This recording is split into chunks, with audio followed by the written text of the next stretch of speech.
नमस्कार। अच्छा, जब हम जड़ी बूटियों के बारे में सोचते हैं तो अक्सर दिमाग में गरम काढ़ा या चाय ही आती है ना?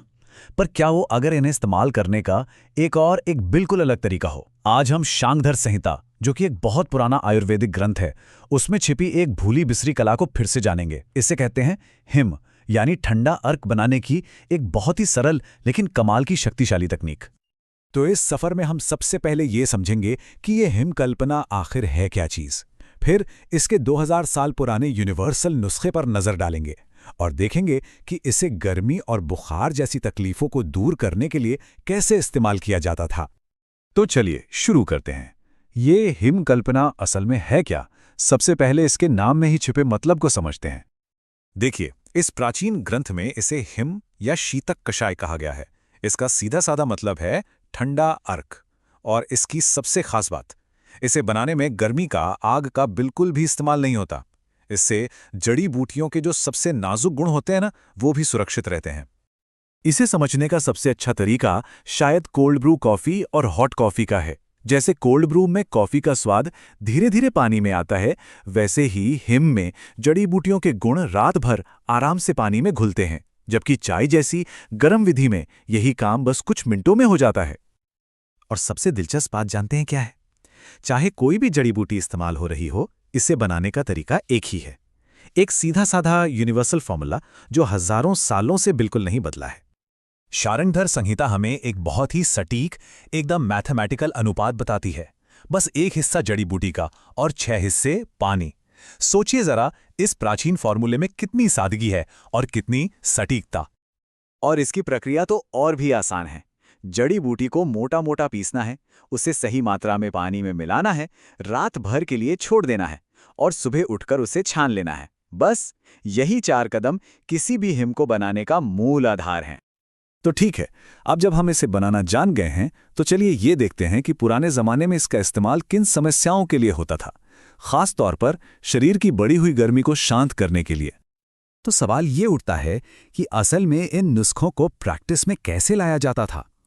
अच्छी बात यह है कि ये ग्रंथ हमें कुछ बहुत ही ठोस उदाहरण भी देता है। पहला उदाहरण है आम्रादि हिम।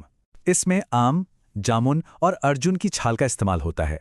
ग्रंथ के मुताबिक इसे सुबह सुबह शहद के साथ लेने पर रक्तपित्त में आराम मिलता है।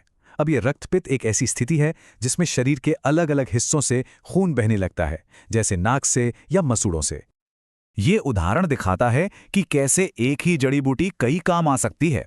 वासा, जिसे अडूसा भी कहते हैं, उसका ठंडा अर्क खांसी और बुखार से लेकर रक्तपित्त तक कई अलग अलग समस्याओं में फायदेमंद माना जाता था।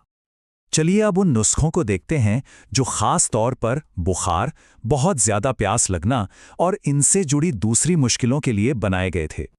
यहाँ गुडूची का जिक्र है, जिसे हम अमृता या गिलोय के नाम से भी जानते हैं। इसके ठंडे अर्क को जीर्ण ज्वर, यानी पुराने जो लंबे समय से चला रहा बुखार है, उसके लिए एक बहुत असरदार उपाय बताया गया है। लेकिन हाँ, कुछ नुस्खे काफी कॉम्प्लेक्स भी थे, जैसे कि नीलोटपलादे हिम। इसमें नीलकमल और मुलेठी जैसी कई जड़ी बूटियों का मिश्रण था। इसे वात पित्त ज्वर के लिए बनाया गया था, जो आयुर्वेद के हिसाब से एक ऐसा बुखार है जिसमें शरीर में गर्मी के साथ साथ बेचैनी और भ्रम जैसे लक्षण भी होते हैं। और अब हम आते हैं अपने आखिरी और शायद सबसे गहरे उदाहरण पर। यह सिर्फ लक्षणों के इलाज से कहीं आगे की बात करता है, एक बड़े फलसफे की तरफ इशारा करता है। यह है धनिया के बीजों से बना धान्याक हिम। ग्रंथ के अनुसार इसे चीनी के साथ लेने पर यह शरीर की अंदरूनी जलन और प्यास को शांत करता है।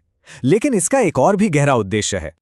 और यहीं पर हमें सबसे गहरी बात पता चलती है। ग्रंथ कहता है कि यह सरल सा उपाय सिर्फ शरीर को ठंडा नहीं करता, बल्कि यह स्रोतोविशोधन है। मतलब यह शरीर के चैनल्स को शुद्ध करता है।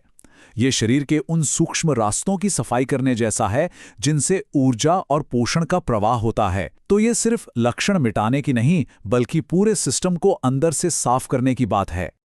एक साधारण सा धनिया का अर्क हमें सिर्फ प्यास बुझाने से कहीं ज्यादा शरीर को गहराई से शुद्ध करने के बारे में सिखाता है।